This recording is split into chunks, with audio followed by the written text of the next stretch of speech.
When you see the identity and you hear the name, it just says friendly, it says love, it says peace. People understand what MiraVia represents to the ladies and their children. It'll be something that they own.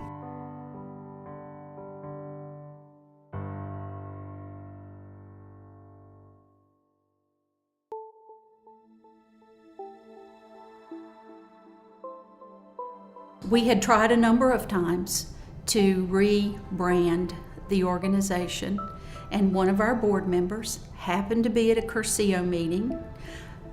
Clayton Tolley, who is the president of brandsymbol, the organization that helped us along that way, happened to be at the same meeting.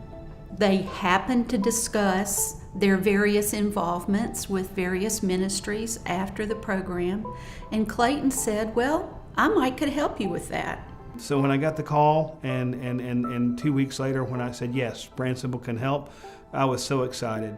Not only me, but all the employees at brandsymbol, because when we do these types of projects, it's not just Clayton, it's the people that work at brandsymbol. And I can tell you it's the world's greatest organization, and the fact that when we decide to do something, especially something like this, it means so much, not just from another tombstone on the wall that we've done yet another brand, but something that truly makes a difference. The whole company was passionate behind this project from beginning to end. They went to the facility, did a tour, and before they left, they agreed that brandsymbol would help Room at the Inn become whatever its next iteration would be. And through a process that took 9 months, isn't that interesting? Takes 9 months to get our babies here. It took us 9 months to get a new name. At the end of that, we realized that we are in fact MiraVia. We are a miraculous way. It's the miraculous life, it's the Blessed Mother, and it's new life, it's movement. So MiraVia's identity is one that is very unique and distinctive because it has so many good Catholic ties to the brand itself, to the name itself, the Blessed Mother and the miraculous way. But to the outside world, it's such a unique brand that as it builds, and in the beginning when it's rolled out, people are going to say, MiraVia, what does that mean? It feels really good. I like the associations. But then with the support behind the brand, they're going to start seeing the meaning behind what MiraVia does for these young ladies and the babies that they have. Mira is a star, is an 8-pointed star, which is the symbol for the Blessed Mother. There is no way we cannot bloom and thrive under the Blessed Mother's mantle of protection, and she's there. She's in the name.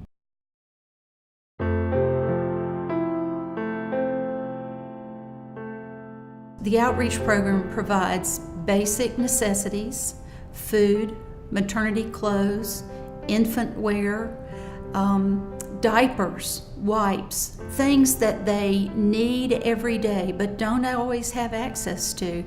We've had people who came in the middle of the winter and did not own a coat.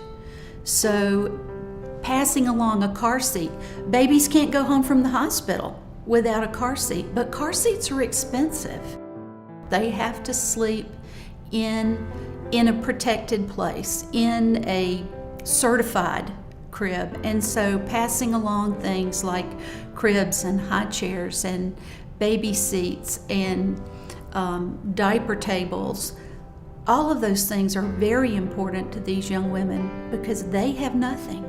We reach a segment of the population through the outreach program that very few other ministries in town can reach in the same way. I would hazard that none of the other ministries reach them in the same way that we do. The Hispanic population in town is burgeoning. As a matter of fact, we currently have 53 women on our waiting list. Some have been on it for several months. It's our goal to see that everyone who needs our services receives them.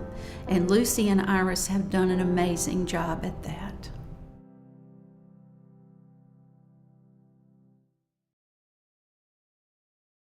One, two, three. All right. I was on the board of directors when the idea first came up, we were actually talking about what needed to be done at the old house to bring it up to code. And one thing led to another. And I remember the moment being at the meeting when the abbot and Cindy talked about the land being donated and what the plans were to build the new house out here on campus. And it's incredible. So when I found out about MiraVia to get information on it, my student health center had given me just a piece of paper that told me what the program was about, what they could offer, and everything like that. I didn't have the courage to call up until I was about 5 months pregnant. It was a program for mothers who have babies and they just need support so they can finish college while still being able to keep their babies.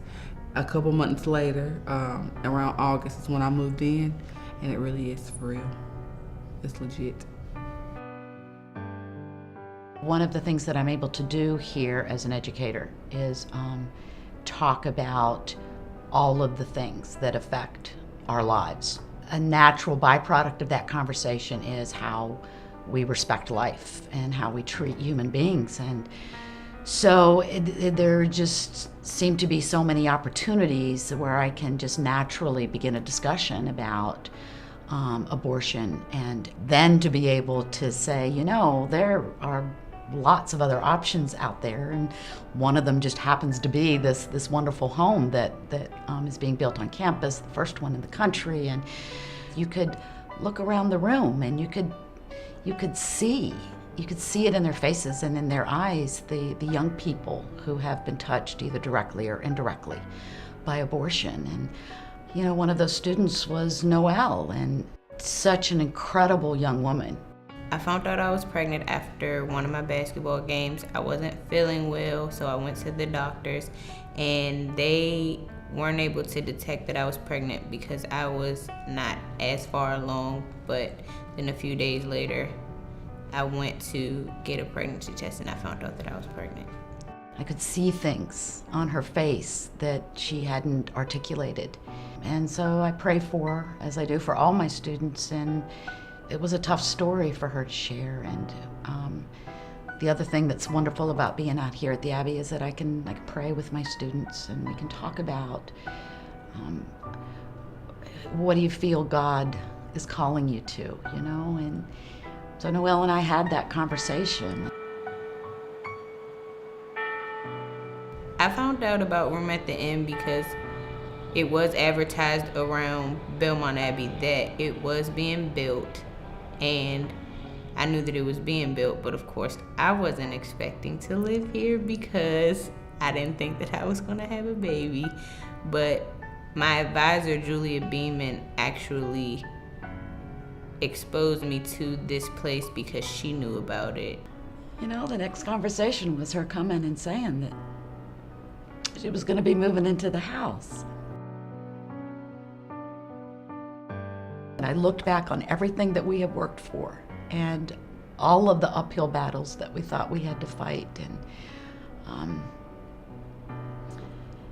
you know, there is a reason for everything. I remember very well the day that Debbie Capon and I happened to be here at the site, and the bulldozers pulled up, and we watched the first tree come down. And after that, day after day, progress was made, and it turned into a flat, muddy, red mud plateau. And then the building began to rise, and then it began to be finished. And then the colors were added, and the furnishings were added, and the license came through, and we all breathed a huge sigh of relief. And finally, the first resident moved in. And it was like the realization of a dream. It was like understanding that in fact we had a real purpose. To see it finally here, to have watched it go up and to be there at the dedication, and to know now that there are moms there and a baby there and another one soon to be, it's humbling. and to know how many people have been a part of this journey and have made sacrifices and contributions all along the way, whether it's been financial or their time and their talents. It's just really been cool to watch. Mira is almost a word by itself, and Via being a word almost by itself, but combined together, you see everything that goes into the identity. So you see Christ and the Blessed Mother and the star, and then you see MiraVia, the miraculous way of life. Fire of God, illuminate, enkindle flames of truth. As we enter